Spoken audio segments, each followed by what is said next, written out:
Le jour de la Pentecôte, Pierre a dit à la foule, changez d'attitude et que chacun de vous soit baptisé au nom de Jésus-Christ pour le pardon de vos péchés, et vous recevrez le don du Saint-Esprit. Acte 2, 38. Son commandement concernant le baptême était qu'il soit fait au nom de Jésus-Christ. Auparavant, Jésus avait dit à ses disciples de les baptiser au nom du Père, du Fils et du Saint-Esprit. Matthieu 28, 19. Cette différence de formulation a conduit de nombreuses personnes à demander quelle est la formule correcte. Devons-nous baptiser au nom du Père, du Fils et du Saint-Esprit, ou devons-nous baptiser au nom de Jésus seul? Une explication met en avant le fait que le Père, le Fils et l'Esprit sont trois en un. Être baptisé au nom d'une seule personne de la divinité revient à être baptisé au nom des trois. Mais il existe une explication plus vraisemblable. Lorsque Jésus a donné la grande commission, il envoyait ses disciples dans le monde entier pour faire des disciples de toutes les nations, Matthieu 28, 19.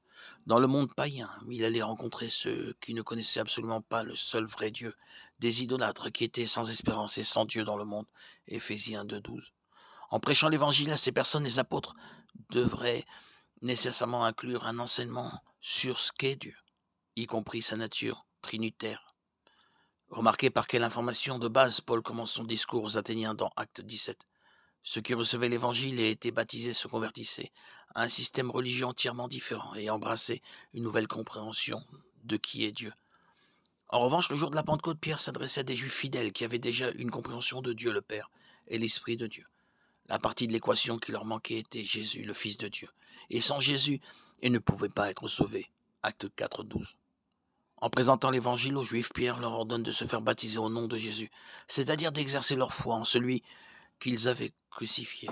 Ils avaient professé le Père et l'Esprit, mais ils avaient besoin de professer le Fils. Ceux qui ont reçu l'évangile ce jour-là se sont consacrés à la Seigneurie de Jésus. Ils ne l'ont plus rejeté, mais l'ont reconnu comme leur Messie et leur seul espoir de salut. Le message de l'évangile change encore des vies aujourd'hui. Ceux qui placent leur foi en Jésus-Christ reçoivent toujours le don du Saint-Esprit de la part du Père. Et le baptême d'eau est toujours la méthode ordonnée par Dieu pour faire une profession publique de notre foi, en nous identifiant à la mort, à l'ensevelissement et à la résurrection du Christ. Nous devrions probablement considérer que la formule standard du baptême chrétien est au nom du Père, du Fils et du Saint-Esprit. L'accent mis par Pierre sur le nom de Jésus est compréhensible, étant donné qu'il s'adressait aux mêmes Juifs qui avaient auparavant jeté et renié Jésus comme leur Messie. En ce qui concerne notre doctrine, celle par laquelle j'ai été baptisé était au nom de Jésus. Cela m'a permis de vivre et goûter au Saint-Esprit. Je pense que la formule en elle-même n'empêche pas l'homme qui croit en Christ d'être sauvé et d'obtenir le salut.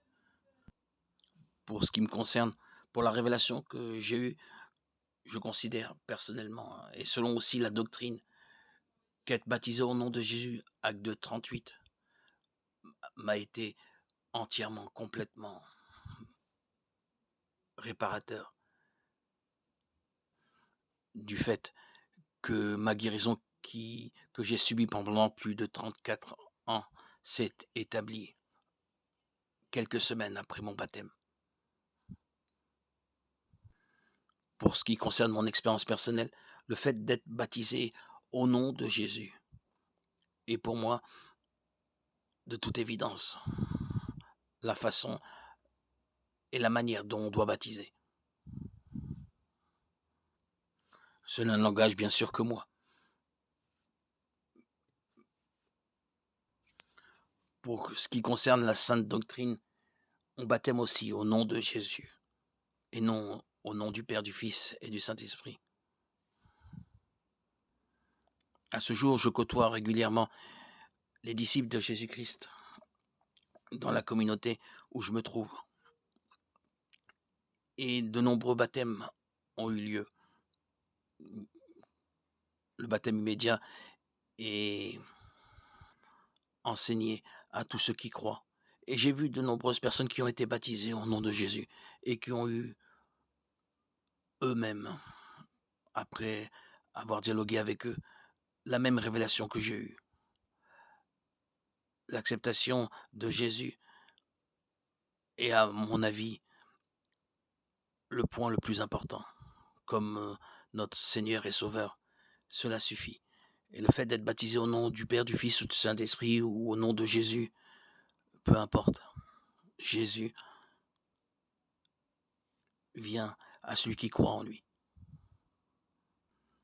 Et tous ces gens que je côtoie encore aujourd'hui et qui ont été baptisés au nom de Jésus reconnaissent eux aussi cet Esprit Saint qu'ils ont reçu et cette révélation qui a été faite en eux et qui leur a apporté beaucoup de plénitude.